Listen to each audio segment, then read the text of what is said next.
Hi, this is Matt with ERG, and today we're talking about employee scorecards and defining outcomes that define the success of our teammates. An employee scorecard helps us to measure what success looks like for an employee once they're in a role, and also it helps us to evaluate talent during the hiring process to determine if this person would be a good fit for what we see this role achieving over a period of time. So what's the difference between a job description and an employee scorecard?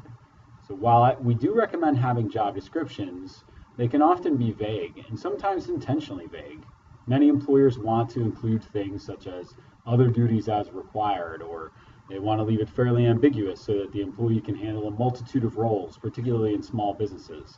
And while this is important, it's also really important to have goals and defined metrics that you're going to measure the success of a teammate by.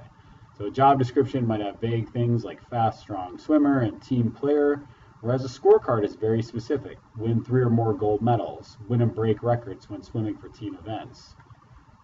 A job description could get you one level of candidate, whereas a scorecard will get you a completely different level of candidate. So what does a scorecard look like?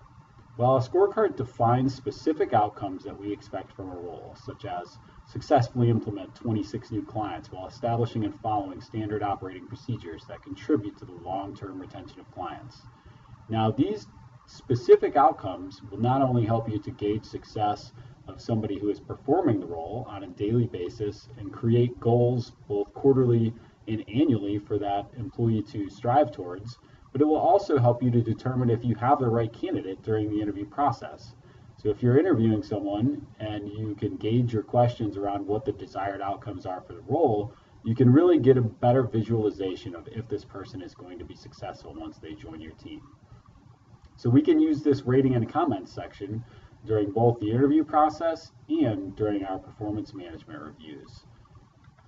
If you aim at nothing, you will hit it every time. It's important that you have specific, measurable, actionable, reasonable, and timely goals, smart goals that your employees can strive towards every day, week, month of the year, and allow them and give them the tools they need to be successful inside their role, including a clearly defined vision of what success is.